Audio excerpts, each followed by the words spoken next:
I dream for all of us to own wardrobes with garments made from sustainable sources, including fair wages for the makers. I aim to motivate and inspire viewers to see the clothes they wear as an expression of their personality and their beliefs.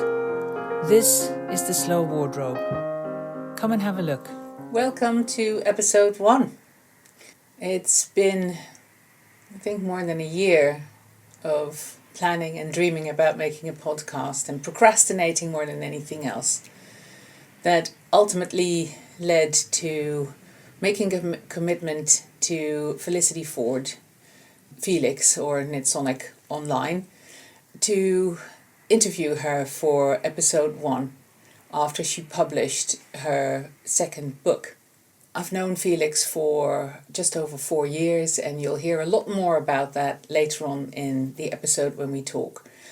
The plan with this podcast is to have recurring segments about how to wear your clothes, make different outfits, how to wear your hand knits to great effect, how to combine your hand knits with layer cake, how to combine layer cake with your existing wardrobe, and show you hand knits that we make here from patterns that I design, as well as talk about the design of new patterns, show what I'm knitting on, show finished projects, etc.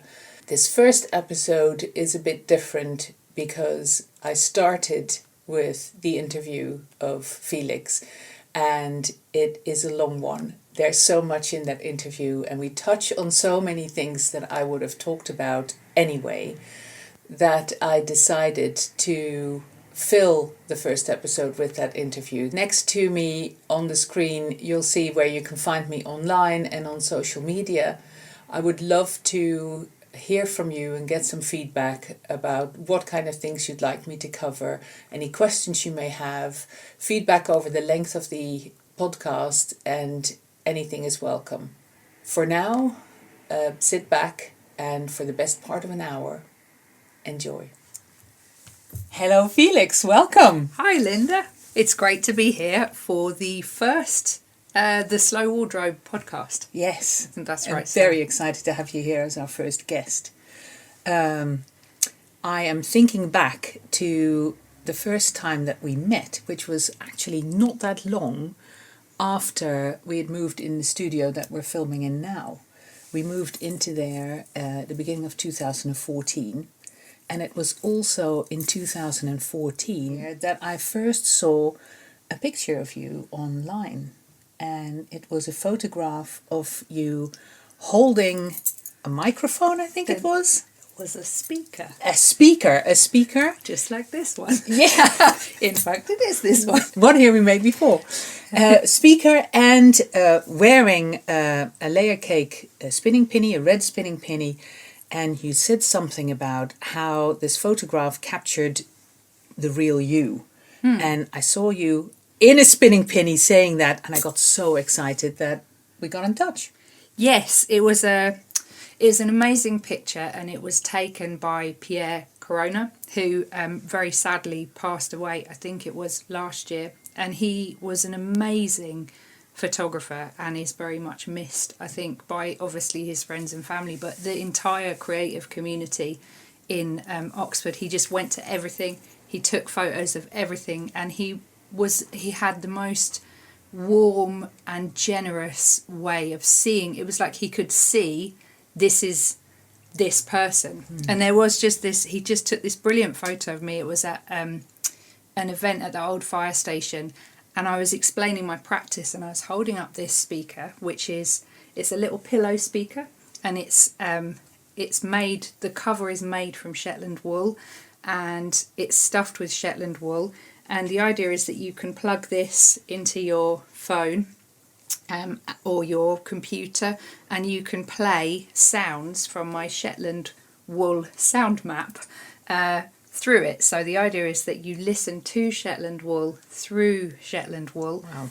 And it tells you it's like the provenance and the place and the animals and the people behind this textile. For me, using sound was a way of bringing those things together. And in the picture, I'm just standing like this, holding the speaker, and I'm wearing this red pinny, and I had a black top underneath it, a black wool, like a base layer. So it's this black and red kind of outfit, and I love that image because I love how I'm showing this is my work, this is my practice, and I love the fact that so much of this work is about making labour visible and showing all the invisible labour that lies behind a skein of yarn, and your pinnies valorise that labour because they're workwear. And I just felt so like, here I am a knitter, I am an artist, I'm a sound artist, I'm wearing my sound artist knitter, spinner, pinny, and holding this. And yeah, I was at a real crossroads at that moment because I was in a 1-year early career research fellowship at Oxford Brookes, and I knew that the post was coming to an end, and there was total uncertainty about whether there was funding for me for another year, and I was pretty sure there wasn't. And so I needed to think, what am I going to do next? And I was really thinking, where do I want to go? And I just saw that image of me, and I was like, this is what I need to do. And it came across so clearly in that photograph. You looked so strong and so determined. You didn't look like somebody at a crossroads at all. You looked like, I'm on a mission, I'm on a path. I'm ready. Yes. And what I did next was, it was kind of amazing. The last bit of my early career research fellowship, the last thing I did in that post was I went to Limerick to a sound art conference with Paul Whitty, who was my supervisor and my colleague. He's an amazing guy working with sound, and we presented this paper together that was all about roads, and it was all about the sounds of the roads, and it was all about this everyday soundscape of the road. And of course I came home from that, and the first thing I did was press go on my Kickstarter to raise the money to produce if I can reach up here handily. It's like we planned it. Yes. And yes, so this came into being because 447 backers really believed in this idea. And much as I had been working with sound for a long time to take something very everyday, like the sounds of the road or like the sounds of the house, my PhD was in the domestic soundscape. I love these very, very everyday overlooked things, and I wanted to take them and elevate them and celebrate them. And I love doing that in sound, as with the speaker, but also in knitting. And that's what this book is about. It's about using stranded colourwork to celebrate everyday things. The stranded colourwork that I produce based on everyday things is very kind of intricate and detailed, maybe rather than... I do just want to show you the Auntie Hilary. This is kind of important. This ties yes, it is. Yeah, it's very important. So this here is my Auntie Hilary, and this is a swatch. The whole book is full of swatches based on fruitcake, partly because my husband Mark is obsessed with fruitcake, but partly because Auntie Hilary always used to cook these legendary fruitcakes. So this is a swatch based on fruitcake. And that looks great. Like a really everyday thing. How can you take a really everyday thing like fruitcake and turn it into stranded colourwork? I haven't actually designed a garment based on this yet, but Auntie Hilary, as well as bestowing on me a deep appreciation for fruitcake, gave me this very special bolt of tweed, which she loved. She made a lot of her own clothes, and she loved like tweed. She just had, and she loved ponchos and capes, and she had given me this amazing piece of tweed, and I knew I wanted to. I was thinking about Auntie Hilary, and I was like, I really would like to honour her in some way in the book, as well as the fruitcake. And I thought, maybe you could make me a signature tabard made from Auntie Hilary's tweed. And indeed, you did. Yep, there it is. There it is. It's beautiful. It's a really nice rich tweed. It's quite bulky, as in thick, but it's very soft and it's very pliable. And together with our discovery that this fabric had this unbelievable self-edge, Such a lovely that those dark bits, it's not a separate ribbon, that's the self-edge of the fabric, gave us the idea to use the self-edge in the design as well, and use it rather than cutting it off, which is what happens so often with the self-edge.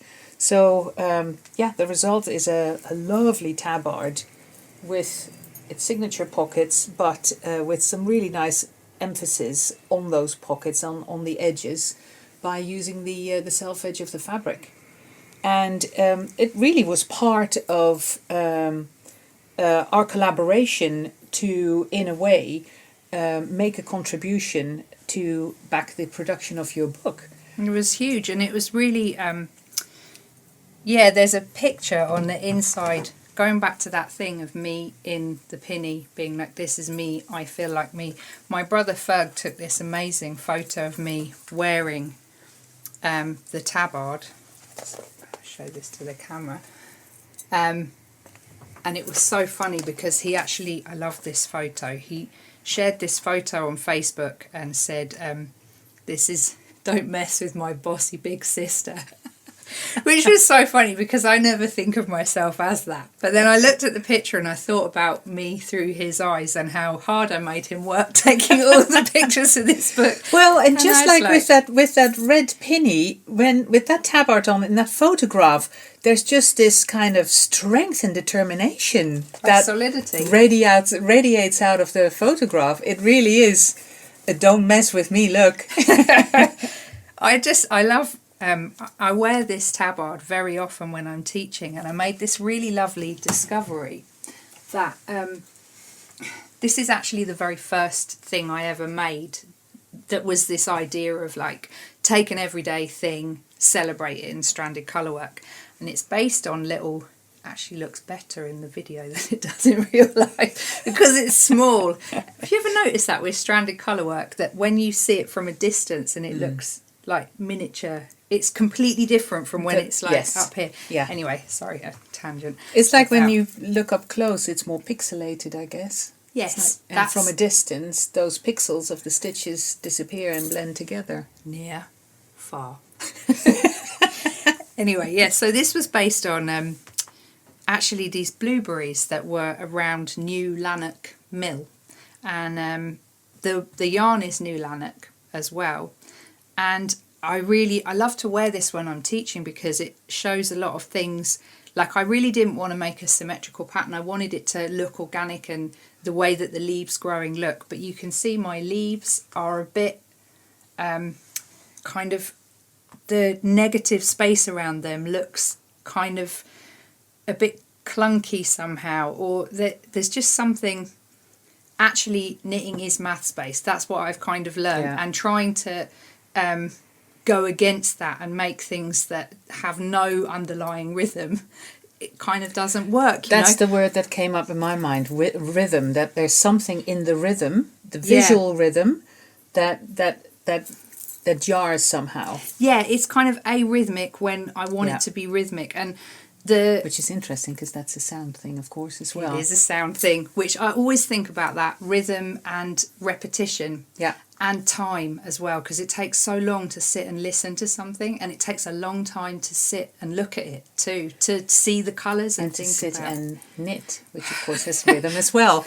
Oh my gosh! So rhythm everywhere. But the other thing was these, the pink going into the red was supposed to be a smooth transition, and it turned out very stripy. Right. And so I love to wear this when I'm teaching because this is so valuable. It's like this valuable learning aid that has all this information on it. And what's really nice is, where's the tabard gone? It's coming back. So I'm wearing this in that signature photo, but I love to wear these two together when I'm teaching. It's my little uniform. You can see what happens, with the pink and the red in the hat. I know, that just gets lifted by the colour of the tabard. And this is the thing I realised, is that I love that this is like one big expanse of colour. And you can wear something really detailed and fiddly next to it, and it will just like pick out just one thing. And so I suppose you'd made this amazing tabard for me, my signature author and artist photograph, carrying the power of the ancestors, Auntie Hilary tabard. And I just thought, would it be okay to borrow more of your garments to model the other things? Because there weren't tons and tons of garments in the first book, because the book is more about, I feel like there's tons of patterns already existing where you can replicate the thing, but I wanted to make a book that would talk you through this process so that you wouldn't make all the mistakes that I made in here, you know, and to really dig into that creative process of looking at a thing, adapting it to this very particular medium.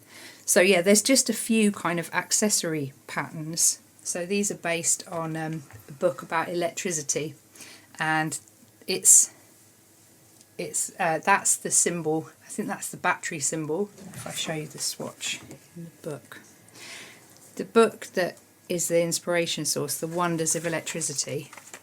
You can kind of see it there. It's like this vintage book about electricity, and it's got this kind of faux canvas cover that's grey and yellow, and then this kind of orangey reddy print. And so all of the colours that are in these mitts are taken from there, and then these mitts are based, again, really everyday things, on dandelions. You can see the dandelion, and on brick walls, and on dead nettles, so you can kind of see the white flowers there. And I think I modelled this in the book with a brown, I'm on the back of the book, a brown pinny that you had. I came here and we tried everything on, and this just looked, and what I loved is it's like nothing in the outfit is distracting from it just supports it like a background, like a blank canvas. Holds it up, exactly. And then I had these as well, and these are based on my favourite beer, and so it's the pump clip that goes on the thing, and it's the Hopback Brewery. So this is based on like a hops cone, and this is like the leaf. And if you look at Old Reading, the Hop Leaf Brewery was a huge presence there. So you see these kind of motifs everywhere. And this is there's like a curly kind of Celtic-y motif. But obviously, like, how do you style these? You know? And so I got the Pants of Power. And they're these huge, baggy, comfortable, excellent trousers. And they look brilliant under the pink tabard. And because you've got this kind of intricate system of ties on the bottom that you can hitch them up or down, you can just have a cheeky little glimpse of your beer leg warmers peeping out underneath. And I just love that. So, and I think I just christened them the Pants of Power because it's a concrete floor at Harrogate. Oh my gosh, yes, and a lot of shows have that. It canes your feet. Oh, and it's very hard going. I needed a kind of a stance to cope with that. I think we may have a photograph of that, actually. The Pants of Power. And it was like I was really flagging. My feet were killing me, and I was just like, oh my God, I don't know how people get through these shows standing on this really hard floor. But then the Pants of Power gave me the lift I needed. I was so excited about my outfit. Yeah, they look great. I've put these through the wash, and I used one of those you can just buy like a black machine dye. Yeah. Because they're linen. Yeah. You can just chuck them in. Chuck them in the washing machine. Because they sort of faded because I wore them so much, and then they the entire crotch fell apart. And I attempted to mend it with this interfacing and made a really lumpy job of it. And you've just sewn a patch over the top of it. Yeah, almost like a saddle shape.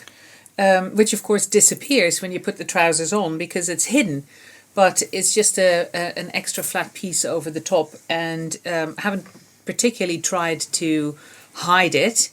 Why hide it? Wear it as a badge of pride. It's like, actually, I'm giving this a new lease of life, and how's that ever a bad thing or a thing to be hidden? I'm so happy that I can wear the Pants of Power. Yes, and re-dye them if you don't, and that goes for clothes that you have at home that you don't like the color of. You can re-dye those as well. The only thing to be careful of is that if you want to very significantly change the color of a garment that you dye, that it may be sewn with polyester thread, and that won't dye in the washing machine. So if you have something that's white and you dye it black, then the thread may still look white. So if you do have something white that you want to dye, then go for a color that is a little bit darker but not a very big contrast. Unless you're down with the crazy contrast. Absolutely. In which case, go for it. Yes. But this is quite nice. We've touched on something that we should talk about, which is this idea of slow fashion. Like, something I love about this is that you made this for me in 2014. It's 4 years later. It's still the same, looks as good as new. It does. But this just, that slight give that you described in the fabric, this has just changed with me. And, you know, you've said to me if I ever need any adjustments or repairs or anything, just to bring it back to you. And I think that was the thing as well with the original, like, red pinny. It was the first new piece of clothing that I had bought for a really long time. Like, I founded this project in 2011, I think, called The Slow Wardrobe. And it was this idea of, I want to make everything in my wardrobe. I have since found that this is an unworkable concept. It's really slow. It will take 70 years rather than the 10 that I optimistically kind of, had that optimistically thought I'd have everything I need to wear in 10 years. But I have since then been thinking a lot about slowness in textiles. Like, to make something like this is slow. Like, this takes ages.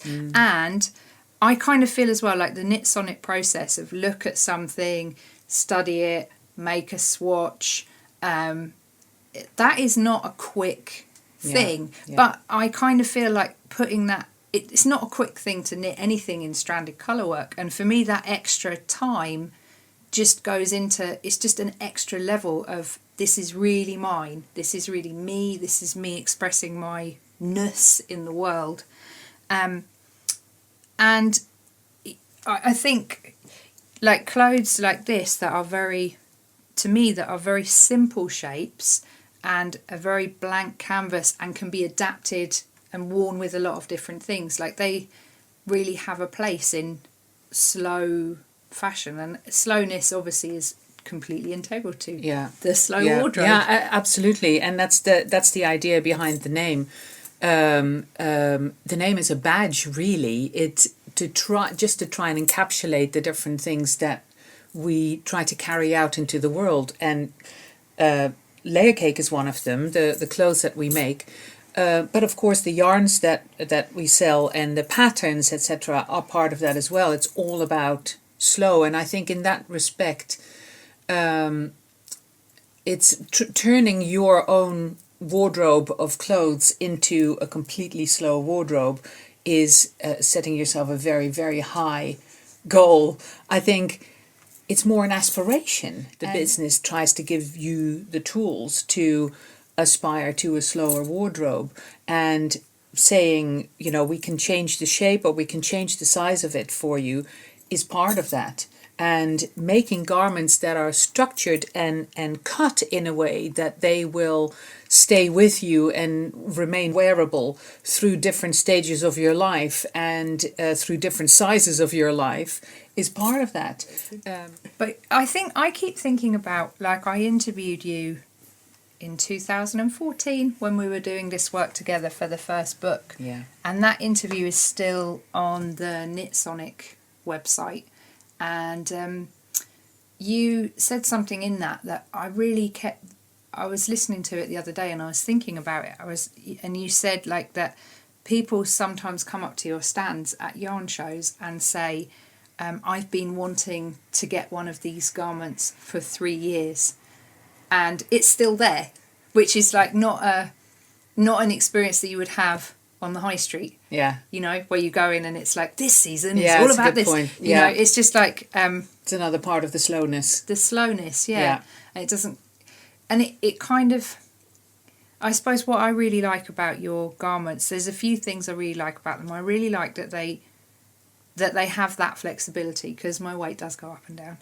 And I really like that they are a backdrop that I can match lots of things with. So if something's blue, anything that's got a bit of blue in it will go with it. And if something's pink, anything that's got a bit of pink in it will go with it. And it kind of works for me to...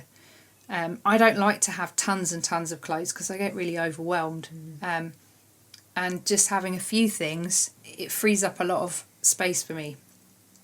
And yeah. And it gives you an opportunity to make the knitting the main feature. And that's the stuff that you've made yourself. And so that's the stuff that is really nice to celebrate and you know, give it the main, make it the main attraction. Well, by you, the slow wardrobe, the phrase was coined in 2011. Yeah, that's when I started kind of using that phrase. Yeah, the slow wardrobe. And I didn't start using it until I was trying to come up with a different way to describe what we are doing here, because we sell clothes and we sell yarn and we sell patterns, and people would walk onto the stand being called tall yarns and see the clothes and say, oh, I love that style of clothes, but I can't wear that because I'm not tall. It was really only a badge, tall yarns, because I happened to be tall, and when I started the business, called it Tall Yarns and Tails. And that worked until people started confusing the tall with a badge for the clothes. The journey of getting to the slow wardrobe was to say, well, everything we sell is part of someone's wardrobe, and that's how we ended up with slow wardrobe, at which point you said, slow wardrobe? Hang on a minute. I've been talking about slow wardrobe for 7 years. I'm sure I told you this in 2014 during the interview. And I was thinking, I can't even remember what we talked about in 2014. I had no idea. But also explained that, you know, it's not a phrase that I'm trying to own in any way. It's really to try and convey to people what we're trying to do. And moving forward, what I would love to do in sessions both like this and others, which we will talk about in future episodes, is to use the platform that this little business creates to promote, to gather more voices to promote the idea of the slow wardrobe in a much broader sense of the word. I mean, the more people we can switch onto it, the better.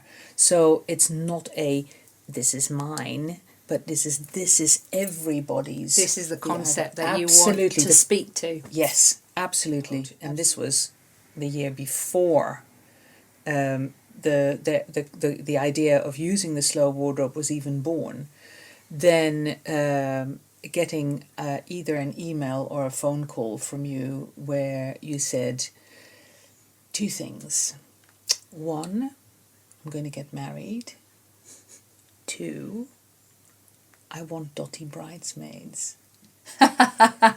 Yes. So it was interesting with with that, because I really did, when I got married, I really didn't want to just have like one really super expensive thing that I was never going to wear again. And two, for me, the shape of the tabard, that the tabards that you make is like my favourite thing, and my purple tabard is like my favourite thing. And I really wanted to share that with my closest girlfriends. I wanted them all to also have a tabard. And dots are like huge with me and my kind of closest friends. We just love the dots, and it's been a theme for a long time, the dots. And so I'd found this dotty fabric, it's actually a furnishing fabric, but it's 100% wool. That was the other thing. I wanted everything in the wedding to be wool. And it was so beautiful how people, like we said, the dress code for the wedding is wool. And it was so beautiful how people embraced that in everything from wearing vintage wool to wearing like things that were new and wool. My mum visited this woman who produces... She's a knitting machinist and she does bespoke knitted fashion, and she got this beautiful blue-faced Leicester wool knitted commission dress. Wow. Amazing. So next level. Yes. And so I think my closest 4 friends sent you their measurements. You made and you bought the fabric. When I said, please, can you get this one? I wanted it to be grey with the white dots.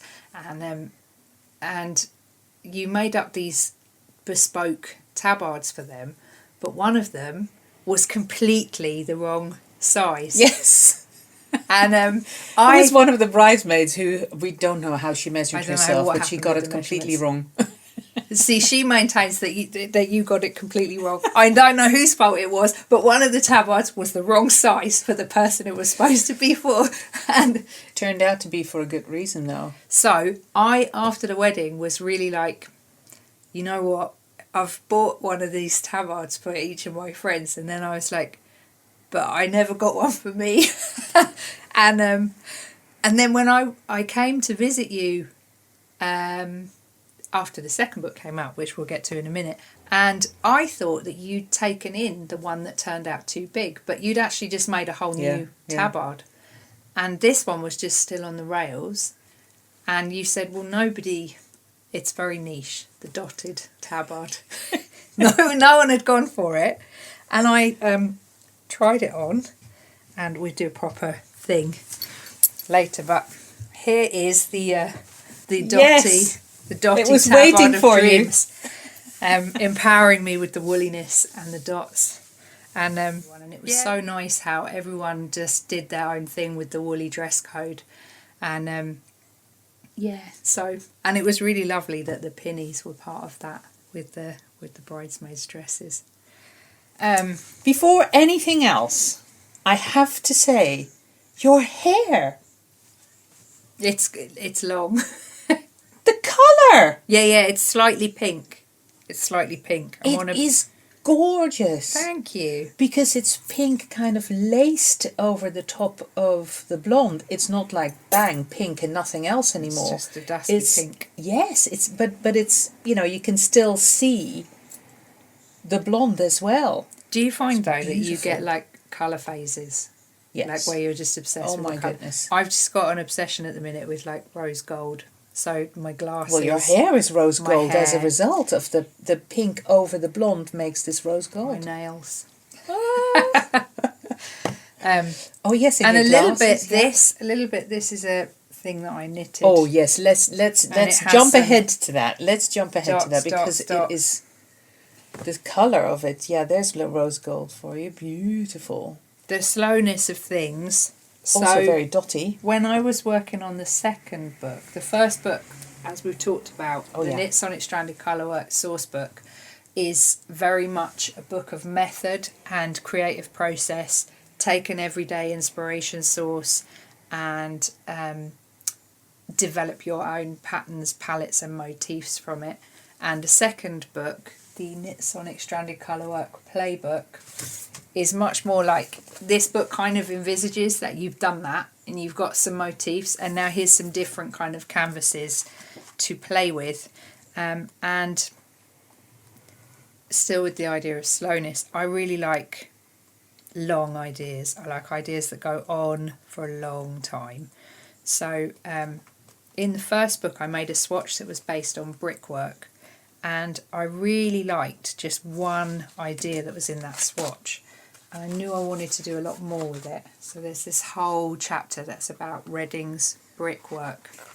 And I love the brickwork of Reading because, to me, it reminds me of knitting because it's, like if you go to the Shetland Museum and you look at the beautiful vintage Shetland textiles that are there, very often the knitter is not named. They're not conceived of as an artist because the thing that they were making is practical. And I feel the same about the bricklayers who made Reading. They're not commemorated anywhere. That's a good point. And they've made these beautiful, useful structures for people to live in, and they've put all this creativity into it, and they're completely unnamed craftsmen. And so I'm always looking at the bricks in Reading. I'm always taking pictures of the bricks. And I made this. This is like a sampler. It's a really simple pattern, and if you're a beginner knitter to stranded colourwork, every other round is plain. So, and it's a very simple 3 stitches that's like the main brick colour, and then 1 stitch that's the accent brick colour. And these are all like different combinations of mortar, main brick and accent brick. And I had made this, and I thought, you know what, I should show what happens if you do this in a different yarn. And I got this yarn from, so this is all J&S from Jamieson Smith, the Shetland wool brokers, my yarn of choice. And I love doing stranded colourwork in that. But John Arbon has this amazing yarn called Knit by Numbers, and it's done in a really amazing way where he gets a very concentrated top, like, so it's a really saturated colour, and then mixes it with subsequent amounts of white. So it's mathematically done. So you get like this that really dark orange is like the most saturated, just the dyed top. And then if you go this way, yes. that's like slightly less saturated. That's got like a six. I think it is it's in sixths. It's done in sixths. So this is a sixth more white yarn blended in. Yeah. A sixth more white yarn blended in. A sixth more white yarn blended in. And I started to knit this pattern, Bricken, with this yarn, and then instantly was like, I've already made it though. I've already made it though. And also what I love about this is a record of Reading brick, and it's a really faithful record. And I felt like I'm just cheating now, and so I thought, what does this yarn want to be instead? And I thought, well, if I get all the darks, if I get all the grey and all the orange and organise them from dark to light, and then have a sequence. So one half of it goes, where does it start? Yes, so I've got the darkest orange and the lightest grey. I see. Yes. And then the darkest grey and the lightest orange. And then I've gone one in with each, so they're slightly less dark. You move in opposite directions with them. So you end up with like very low contrast. And I conclude that sequence and then start with the lightest grey and the lightest orange. The lightest orange and the lightest grey. So it's like a sampler of contrast and values. Lovely. And because although it's a lot of knitting and it's all the same pattern, because each section is a unique combination of dark and light, it just never gets boring to knit. And of course, as I was knitting it, I realised that yes, it is orange and grey, but it's also a little bit this pinky, because of the warmth in the tones. It's got this amazing rose gold joy. So this I'm just my tech editor needs to look at it, and then the pattern is going out, because I think the nice thing about this is anyone can say, well, I like purple and green, and so they get all the purples and all the greens, and then they knit this sampler that gives you this complete perspective on the values through that range. So at the end you can be like, so surprising things like, I really love the 2 lightest shades. I love them, but I would never have in the skein picked out those 2 and thought put them together. I see. So it's kind of like a swatching, sampling process based thing, in but you context of the other colours, and you can just wear it at the end. Out. Yeah, very nice. So that's very nice. And well, playing with colour gradations, actually, I could grab some of the colour gradations that I've started working with. Yes. Because of the fabrics.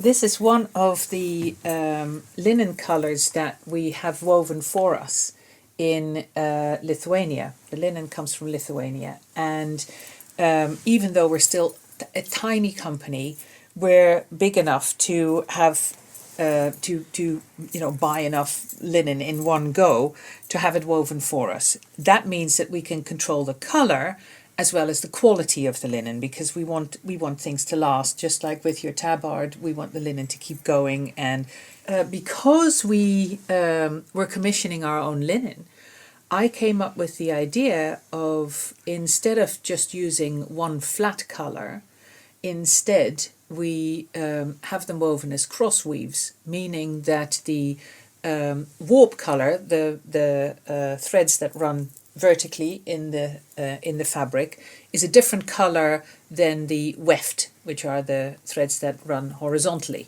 So by combining those two colours, you of course get a third, but you also get up close where you see the two different colours, and in a distance when you see that third colour, going back just like what you said with the stitches in the knitting that look so different when you look at them up close as than they do from a distance. So to give you an example of the colours, the fabric that you see here, this purple, is made up of a lilac-y purple and a blue. Those two together make that third fabric. Now, what you can then do, of course, in a yarn that you have spun, is to combine those two colours and gradually, just like you have done with your project there, go from one colour to the next.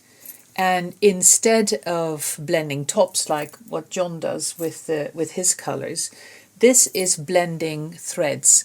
And then if you hold that against the blended fabric, the blended woven fabric, you end up with a combination that looks really, really good, because of course it's made out of the same colours. And then when you knit it up, same colours, again against the linen, you end up with a beautiful gradient that goes incredibly well with the fabric. So that whole idea of blending, you're in the middle of doing it. We're in the middle of doing it as well, and coming at it from a completely different angle. The next thing I wanted to talk about with regards to translating a fabric into knitting. This is a pair of our baggies, a pair of our trousers, in a gingham fabric, a black gingham fabric. It's black linen and undyed linen combined, and I wanted to somehow translate that into a knitted fabric, and using or seeing the examples of knitting that were in this book, of course working with two different colours. Yeah, here's marled, a very good that's example. the whole kind of basis of the book, is about marled fabrics produced by holding two different yarns together, and how you can produce so many different effects by doing that. Now, of course, that's happening in the fabric as well. There are patches in the fabric, in the gingham fabric, that are one solid colour, but there are also lots of marled patches. So when I saw the Marlisle book, I thought, oh, marling, that's exactly what I want to do. And what I came up with and what I knitted, starting to play with the concept that Anna describes in the book, is a fabric that copies on a larger scale that same gingham. So you see patches of one colour, patches of another colour, and then patches of the combination, the marled effect of the two yarns together. Now, Anna strands the colour in the back of the solid patches, and because this was going to be a scarf, I didn't want to do that. So what I did instead is, instead of stranding the second colour behind the work, I double knitted those little patches. So a patch that's black in the front is the undyed colour in the back. So the whole thing ends up being double-sided. And double knitting is an interesting technique to learn and takes a bit of getting used to, takes a bit of practice. But in a pattern like this, there's never more than 4 stitches at a time. That's the width of one of the little blocks. Only 4 stitches at a time that you're double knitting, and then you go back to a little block of marled. So it's a very safe way to try marled or a double knitting for the first time, because it's you're jumping from one little safe marled section to the next with only four stitches in between. I love that so much because there's a really lovely history of, you know how in the sort of, like there was a whole era in knitting history where you could buy a skirt length of tweed and the yarn to make a yoke sweater, and the yoke would pick up colours that were in the tweed. In the tweed, yeah. So it's kind of like an established tradition, Yeah. if you will, fairly recently established tradition. Yeah. But it's really like this is it's a different way of, having this like copying textiles, inspiring each other, and again towards a complete look that's where there's lovely relationships between the clothes, but it's not super matchy. Yeah. It's not like you're wearing these pants and you've got a scarf made of the exact same fabric. Yeah. It's like it speaks to it in a really lovely way.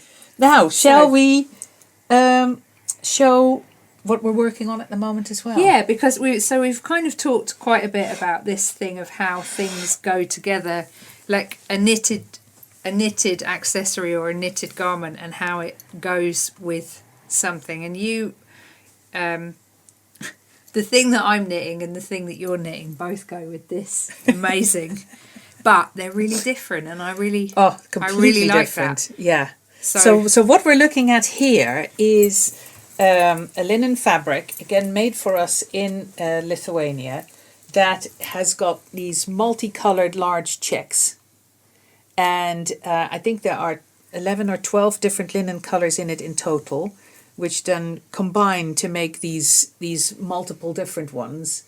And I've picked out a handful of them and replicated them as a little kit, again, to knit something to go with the fabric. But you can also go for an interpretation like this was. And turns out that the interpretations that we're both working on, not even an interpretation on purpose in your case. No, it's an accidental interpretation. Are both unbelievable with this fabric. Yes. Do you want to show yours? Where's yours? So I was recently in Portugal on a really nice holiday. It was quite short, but it was a very nice break. And for me, the highlight of going to Portugal was going to see Rosa Pomar's shop. So Retrosaria, she's just doing amazing stuff in terms of there's 16 breeds of sheep in Portugal that she is kind of finding the most perfect and amazing ways to use their fibres and their fleeces. And one of the yarns she's produced is called Cobertor, and I think that's how you say it, Cobertor. Anyway, Cobertor. And this is a kind of yarn from a kind of sheep that was traditionally used to make these shepherd blankets. And how it works is you knit the fabric and then you use something like, have I got one? A dog comb, just a little, like you would use to comb the dog, to raise the nap on the fabric, and it goes really fluffy. It goes like really fluffy. So when you're just knitting it, it looks like Look at that. And then when you've brushed it, it goes like this. And I just was, I just want a massive, really, really fluffy, massive hippie cardigan. It is amazing. With it's amazing this stuff. rainbow edging. But when I was in the shop and I saw the rainbow together, I thought, oh, it's so perfect. It is amazing. It's just perfect, and it's quite a crisp, toothy, woolly wool. And so I was saying, what do I style what this colour? with? And we both went like, oh my! Because it's kind of goodness. all there. So like It's like everything's in it. that mauve colour is there. The red, it's to do with the tones of the colours, like that really soft red. All the way through, there's this kind of warmth that is echoed in this very light colour. Like the bright blue, for example. Yeah, the blue and the green is spot on. Look, there's the blue and the green. They're just really good together. They're fab. So that's a complete accident that I'm knitting something that goes with this bespoke linen. Meanwhile, I'm working with a yarn that Sharon from 5 Moons dyed, and Sharon dyes my Soliloquy and Trinity Twist yarns for me. And when we were at Wonderwall in April, I was on her stand and spotted a couple of hanks which were a one-of-a-kind colourway that she had dyed, and I snapped them up immediately. And the reason I did was because the colours that are in it, which are these, go again beautifully with the multicoloured linen. Now, she had been dyeing colours for me to go with the multicoloured linen, so I don't know whether those were the inspiration for this yarn, but I thought, oh, I have to have that because I'll be able to wear it with the large check. So I took them home and I did nothing with them for a while. I'm sorry. Come back. Peeping from behind. Did nothing with them for a while until I think it was at the beginning of September.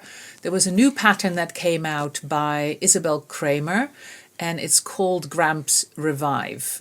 And I saw that cardigan. I thought, oh, I absolutely love that cardigan. I have to have that cardigan. And oh, I've got these hanks that I need to do something with. So the original Gramps Revive, we'll show a picture of it, is knitted with much more of a toothy yarn, as you call it, a more woolly yarn than this, because this is very slinky and it's the softest thing I've ever merino, seen. Yeah, merino and silk blend, 50-50. And I think the yarn is called Diana yarn by 5 Moons. And I knitted the cardigan thinking, is this going to work or not? Because the yarn is so different. It works an absolute treat. It's gorgeous. I only used, I think, 2.5 of the 4 hanks that I bought. And I bought it in, knitted in the second to biggest size. It's supposed to have 20 inches, I think, of positive ease. So it's a very wide boxy cardigan, and then you put a couple of different colours at the bottom. Hank left over, which I gave back to Sharon and said, I know it was one of a kind, but can you dye something similar for me so that I have more of the beautiful multicolours to sell alongside the large check linen. Now, Trinity Twist is a blue-faced Leicester silk and 10% nylon blend. So it's a very different base, and not surprisingly, the colours come out differently on it, but boy, are they effective. And again, it looks amazing with the large check of the linen. Oh yeah, that works well, holding it up like that. So it works really well, and I'm working very hard to have this ready to show at Yarnporium at the beginning of November in London. Have that on the stand with me.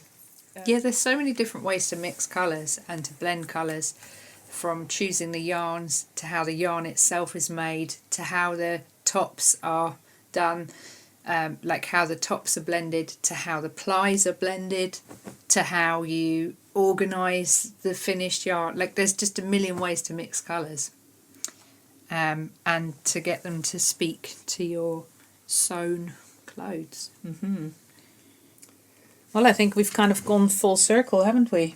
Yes, I think we should show some of these outfits. Yes, I and agree. How they go together with the knitting.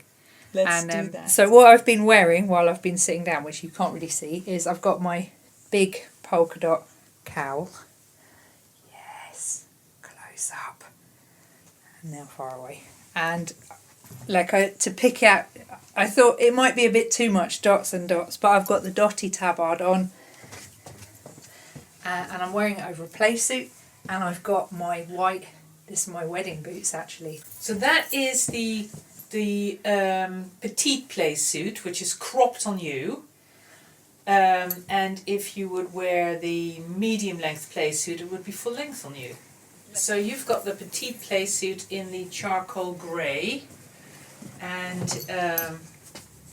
then I'll show the one that I'm wearing, because I'm wearing a play suit as well. But I've got the black one, and I've got it in the medium length. And Oh, so is yours longer in the leg? well, it is, yes, but it doesn't show longer on me because I'm taller, you see. That's So the thing with the... proportionately we're Yeah. like the same. So Oh, that's yeah, why look. if you would wear this length, it would be full length on you, and it's cropped on me. So that's me with a cropped play suit, which is the medium length, because I'm 5'10", and on you that would be down to your ankles.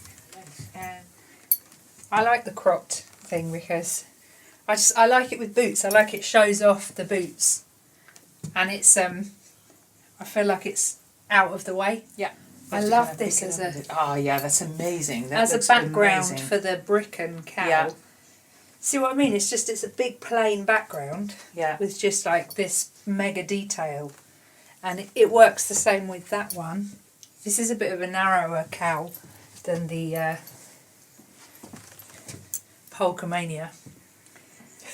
Polkamania, I love it. Yes, yeah. Polkamania is the name of an actual phenomenon where people got so excited about the polka dance that it was called Polkamania. Oh wow, never knew. And I think polka dots are so named because this kind of spotty pattern was very popular in outfits worn for polka dancing. Oh my gosh. I think. So this is called Polkamania because also it's like the mania of my utter love for the polka dots. Show. Do you know, if I put on the original, Oh yes. the woolly tabard, Yeah.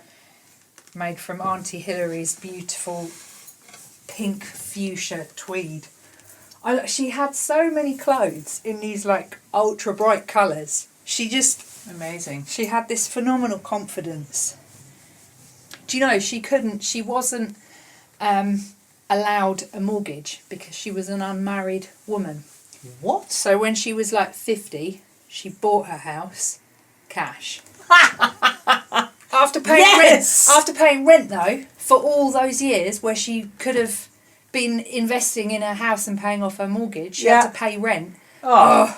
And then saved Anyway. enough money to just buy it outright. She just saved enough money Oh, to buy what a a house. hero. She was a home economics inspector. So she was like, she went to all the schools and like, what was it called though? It was called domestic science, Oh, I think. So she would go around and be like inspecting all the schools' domestic science department. And it has, this is efflorescent. This is one of the big projects from my second book, the Playbook. And it's a giant semicircular shawl. And the idea is you can make one based on any flower. And I sort of give you the breakdown of how to do that in the book. But it has this very hot pink in it, which picks out the hot pink in the tabard. Yeah. So the hot pink zings off the shawl because of the boost that it gets from the hot pink of the tabard behind it. Yes, this one is based on lobelia flowers. Ah, I So see. all of the colours are those like hot blues and pinks that Yeah. you get in lobelia flowers. Yeah. You had an Beautiful. interesting suggestion for wearing this a different way though, because I mean Ooh, it's that's just a good big big- semicircle. Well remembered, yes. And you were saying that you would wear it much more like that. Yes. Gives a twirl so we can see it in the camera. Yeah, that's it. Here we go. So, I'm still wearing the same play suit. Black play suit and then a blue crossweave smock over the top. And I'm going to show that together with this beauty. Look at that. What are the flowers in this one, Felix? Cherry blossom. Whoa, look at that. Cherry blossom. Oh, they're amazing. So you get the really soft, ethereal, pale pink of the cherry blossom. Option 1. to wear it like a Superwoman cape. Head back in the picture. There. Yeah, see, this is something this is nice as well. Just pulling it up like that. So it makes a tiny little, see on the back there? Oh yeah, nice. And then just having it like that. That works well. Then you can tie it as well.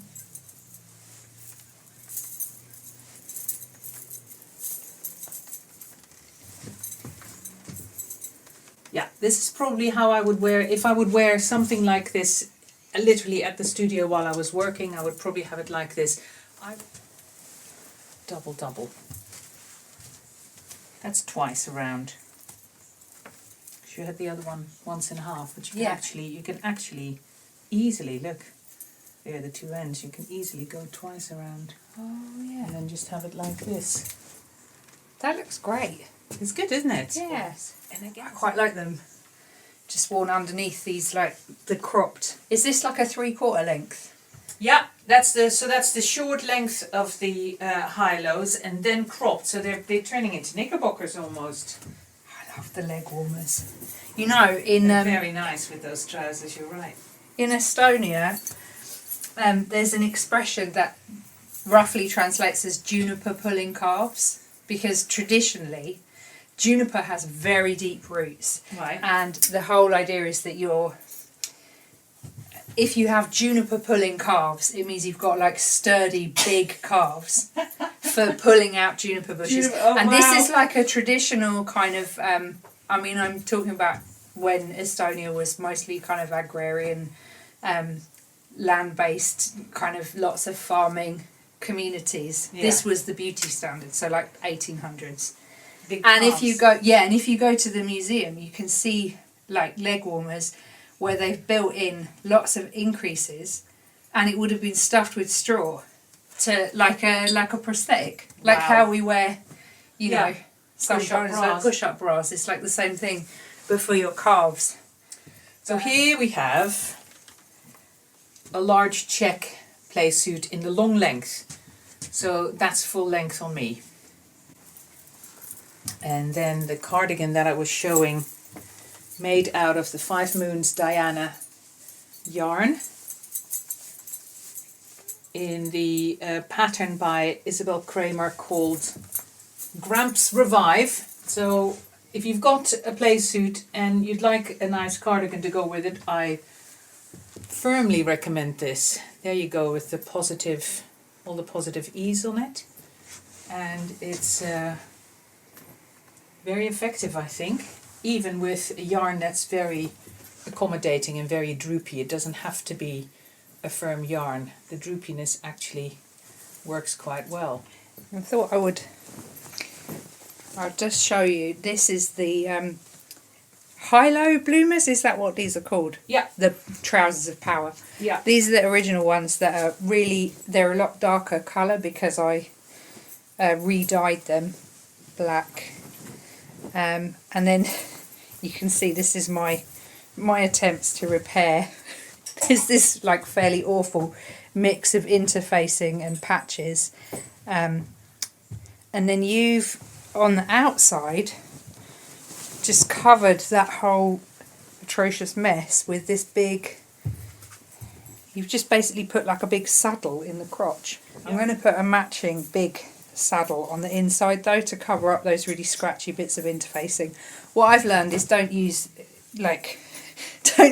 fragile fusible interfacing anywhere where it's going to touch your skin. No. It's just shreds it. This is the third efflorescent shawl that was made for the Playbook. Oh, I was going to do that with the play suit, I forgot. It looks. Tom knit this at a really loose gauge because he was worried it was going to be too tight, and it's ended up being the biggest of the 3 shawls. They've all got the same maths, and the same number of stitches, but it just turned out really big because he knit it at such a relaxed gauge, and it's beautiful. It's just, he's just done an amazing job with this. I love it so much. And yeah, it takes the dandelions from those mitts that I made for the first book. It's the same motif, but just using loads of different versions of that shape repeated over and over again with different colourways running through it. Because I really wanted to describe the dandelion in the spring, but also when it becomes a clock, like a seed head. So the whole shawl is about moving between yellow and grey. And yeah, it's huge and I love wearing it. And I love it with this play suit because it's such a neutral backdrop for it. I love that it is a browny grey. Yeah, exactly. Which also, weirdly, this is. It's like when you look at the lightest shade. Browny grey yeah, absolutely. The lightest shade is grey. Yeah. But the darkest shade is brown. Yeah. The dots doesn't go with the dandelions. But they both go with the play suit. So this is a pair of the long baggies, which are long on me. If I would wear the baggies in the shorter length, it would be cropped just the way that my black play suit is. And then I have a pinstripe tabard on top of it. And it's really to show off the gingham knit that we were showing earlier on.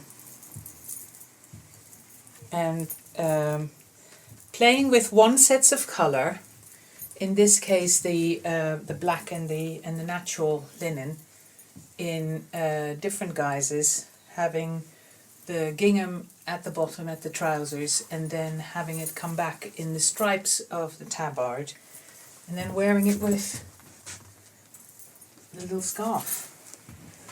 Show it up close a little bit so you can see what the colour is doing. Baggies and the play suit together. So it ends up being really neutral, but really playful at the same time. And it really, the use of the fabrics and going for a more monochrome look, it emphasizes the simplicity of the shape of the clothes, I think, which is quite nice. You get almost a kind of Japanesey look to them. Oh yeah, that one, that's nice. I just had to try it on because I'm so enamoured with the... So what's this shape with the two? So that's the smock, that's the knitting smock. Over a play suit. Over a play suit, and then a Faerly shawl. Faerly is the name of the pattern. It's a super simple lace pattern, and because of the panels of stocking stitch on a big needle, it really shows off the colour gradation of from the blue to the purple and back again.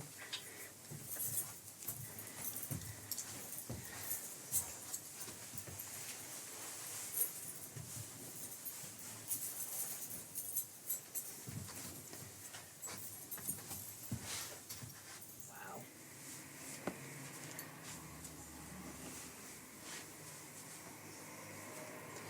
That's very effective, isn't it? It all goes.